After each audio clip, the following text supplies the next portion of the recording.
There's a fundamental rule in professional sports, a line that is rarely crossed. Players can argue a call, show their frustration, and even accept the fine that may come with it, but they almost never call out a referee by name, unless, of course, they have reached their breaking point. That is why a growing number of WNBA fans are asking a difficult question. Is the league struggling to manage the very superstar who has brought millions of new viewers to the sport? Caitlin Clark, the rookie sensation who has shattered viewership records, attendance records, and merchandise sales, did something that sent shockwaves to the basketball world. She didn't simply complain about a call. During her post-game comments, she looked directly into the cameras and referred to a referee by her first name, Gerda. She didn't stop there. In what many described as the most defiant press conference of her young career, Clark appeared to challenge the WNBA to suspend her over a technical foul that was issued for clapping. The incident immediately ignited intense debate across social media, sports bars, and national television. Many observers began questioning whether this was simply the reality of a rookie adjusting to professional game or whether an entirely different standard was being applied. To understand why this moment has generated so much attention, it is important to examine the context surrounding the game. Physicality has always been a defining characteristic of the WNBA. It is a tough, highly competitive league where veteran players take pride in giving rookies a difficult welcome. However, what many fans have focused on recently is not just the physical style of play, but the consistency of the officiating. Clark has openly admitted in the past when she deserved a technical foul and has accepted responsibility for her own mistakes. This time, however, felt different to many watching. The incident did not involve a shove, abusive language, or a prolonged argument with an official. Instead, it stemmed from a brief moment of competitive emotion, a simple, sarcastic clap that ultimately resulted in a technical foul. This is the clap that we're talking about. Boom, she sees him. Clap, clap, clap, clap, clap. That's it. That's what she got a technical foul for. Caitlin Clark speaking about my... Just like that, a simple clap was followed immediately by the whistle and a technical foul. For many viewers, the moment raised a broader question about the nature of competitive sports. Fans celebrate athletes for their passion, and leagues often market the intensity and emotion that fuel elite competition.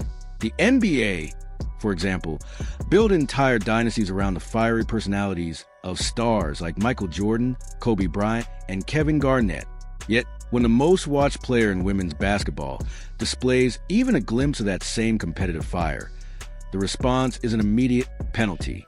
As a result, many analysts have begun asking what exactly the WNBA wants from Caitlin Clark.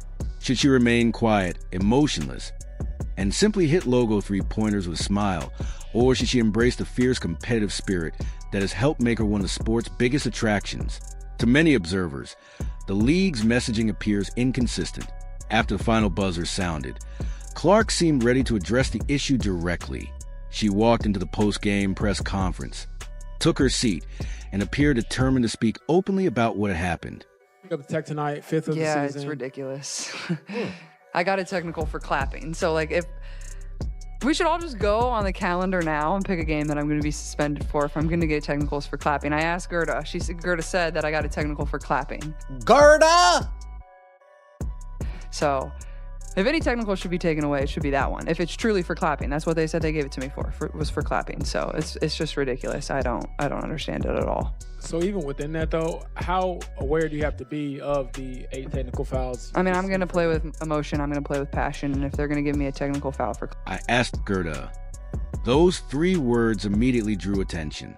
Within professional sports, referees are rarely identified by name in post-game comments, with players and coaches typically referring to them simply as the officials or the referees. By mentioning Gerda directly, Caitlin Clark shifted the focus from a general complaint about officiating to a specific interaction. Many observers viewed the decision as a significant change in approach, placing greater public attention on the officiating and encouraging fans to review the sequence of themselves and reach their own conclusions. The moment also carried added significance because Clark was reportedly approaching the technical foul threshold that could result in an automatic suspension. Rather than appearing to soften her stance, she projected confidence in defending her position. leaving many to interpret her comments as a signal that she was unwilling to back down despite the potential consequences. Clapping, then so be it. That's their choice, and the league can come back and review that play, and I'd love to hear what they say of the reasoning of why I got the technical foul in that situation and why other players on their team didn't get a technical foul in that situation. If anything, split it. Okay, fine. Everybody gets a technical foul. That wasn't how they were handed out. So I'd love to know, but obviously that's what I went to Gerda and said. I said, why'd you give me a technical foul? She said, because I was clapping and instigating. I said, okay, then you just don't like competitive basketball. Damn. And that's just facts. That's just reality. So disappointing from them. Damn, she made sure we all know her name. The comments quickly became a focal point of the conversation.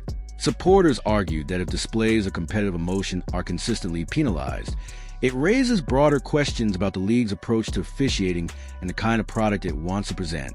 Some observers wonder whether officiating decisions could unintentionally diminish the intensity and passion that fans enjoy watching. They also question what message such moments send to young athletes who admire the game's biggest stars. At the same time, the discussion extended beyond Caitlin Clark herself and shifted toward the Indiana Fever's leadership. In basketball, there's a long-standing expectation that when a franchise player feels unfairly treated, whether by opponents or through officiating, the head coach publicly supports that player, even if it means accepting criticism or fines. Many legendary coaches have built trust within their teams by taking that responsibility. Following the game, some Fever fans pointed to the contrast between Clark's direct, emotional comments and head coach Stephanie White's more measured, diplomatic approach during the post-game press conference, fueling debate over how the situation was handled. Here with you guys today, Caitlin Clark calling out referees by name. While Stephanie White is busy scared in the press conference, I don't want to say anything, Caitlin Clark saying, nope, I'm going to speak about it. While Stephanie White isn't even saying DeWanna Bonner or Alyssa Thomas's name in the press conference, sticking up for her players, Stephanie White, all you had to do in the press conference was say, hey, the players on the other team, they were playing. The situation has left many observers questioning whether there is a disconnect in the Indiana Fever's overall approach.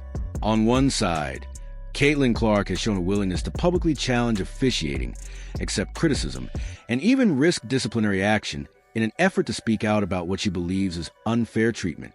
On the other, the coaching staff has largely taken a more measured and diplomatic tone, avoiding strong public criticism of the officiating or the physical style of play directed at the team. This contrast has fueled speculation about whether the silence is a calculated strategy to avoid conflict with the league office, or simply a reflection of the intense scrutiny the Fever face as one of the WNBA's most closely watched teams. Whatever the reason, the perception has been striking, with Clark often appearing to defend her position alone during post-game interviews. At the same time, the conversation has shifted toward the team's locker room dynamics. For weeks, critics questioned whether Clark's teammates were doing enough to support her, suggesting that the rookie was left to absorb hard fouls while veteran players stayed in the background. More recently, however, that narrative has begun to change, as teammates have shown a greater willingness to stand up for one another during physical games. Among the players drawing attention for that role is veteran forward Myisha Hines-Allen, whose presence has become an important part of the discussion surrounding the Fever's evolving team identity. Myisha Hines-Allen having her back.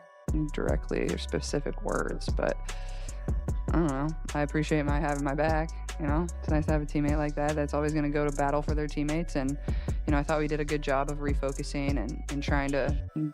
Yeah, Myisha Hines-Allen, she had her back right there. When the game became increasingly physical and tensions began to rise, Myisha Hines-Allen stepped in and matched the intensity, signaling what many viewed as a growing shift in the Indiana Fever's team culture. Rather than allowing opponents to dictate the physical tone of the game, the veteran forward showed a willingness to stand up for her teammates and make it clear that unnecessary physical play would not go unanswered. For many observers, having an experienced player embrace that role eases some of the burden on a young star like Caitlin Clark and sends a message throughout the league that the Fever are becoming a more united and resilient team. Even with teammates providing greater support, however, the possibility of suspension continues to loom over the season. As the WNBA enters a period of unprecedented commercial growth, with major broadcast partnerships involving NBC, Peacock, and Amazon Prime, the conversation has expanded beyond basketball itself. Many fans argue that Clark has become a central driver of sold-out arenas, record-breaking television audiences, and widespread media attention. That has led to growing speculation about what would happen if she were to receive another technical foul and miss a nationally televised primetime game. Such a scenario has become one of the biggest talking points surrounding the league, highlighting the difficult balance between enforcing the rules consistently and keeping one of basketball's biggest attractions on the court. I dare you to suspend me. See how happy those media partners are if you suspend me for a national TV game. See how happy Peacock is. See how happy NBC is. See how happy Amazon Prime is when you suspend the moneymaker. Ooh, damn. Damn. And folks, this is the clapping. This is the clap that we're talking about. Boom. She sees him. Clap, clap, clap, clap, clap. That's it. The controversy has also sparked debate about the difficult balance between league discipline and the business realities of professional sports. Many commentators argue that if the WNBA's rules require suspension after a player reaches a technical foul limit, the league could face a challenging situation if one of its biggest stars were forced to miss a nationally televised game. With major broadcast partners such as NBC, Peacock, and Amazon Prime investing heavily in Indiana Fever games, and advertisers paying premium rates to reach the growing audience surrounding Caitlin Clark, some believe a suspension could have significant commercial and public relations consequences. Clark's post-game comments intensified the discussion by directly criticizing the technical foul, identifying a referee involved, and suggesting that fans pay close attention to what happens next. In doing so, she shifted much of the public conversation away from her own actions and toward the league's officiating and disciplinary process. Some observers believe the WNBA now faces a difficult decision. Enforcing the rules exactly as written could frustrate a rapidly expanding fan base, while overturning or rescinding disciplinary action could raise questions about consistency and the authority of league officials. Regardless of which perspective fans take, the debate has placed the league under an even brighter spotlight. Looking ahead, every Indiana Fever game is likely to be watched with even greater scrutiny. Fans, analysts, and media members will be paying close attention to how games involving Clark are officiated and whether the recent controversy influences future decisions on the court. The timing is especially significant because the WNBA is experiencing unprecedented growth in attendance, television ratings, sponsorships, and national visibility. Supporters tune in to watch elite athletes compete with passion, intensity, and emotion, not to see officiating become the dominant storyline. As a result, the league faces the ongoing challenge of enforcing its rules while preserving the competitive spirit that has attracted millions of new fans. Clark has made her views known, and now attention turns to how the WNBA responds. Whatever happens next, the discussion surrounding officiating, player emotion, and competitive fairness is likely to remain one of the defining stories of the season. What do you think about Caitlin Clark naming the referee? Do you believe the WNBA handled the situation appropriately, or do you think there is an inconsistency in how these moments are officiated?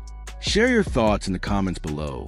If you enjoyed this analysis, don't forget to subscribe, turn on notifications, and leave a like for more in-depth WNBA coverage. Thanks for watching, and we'll see you in the next video.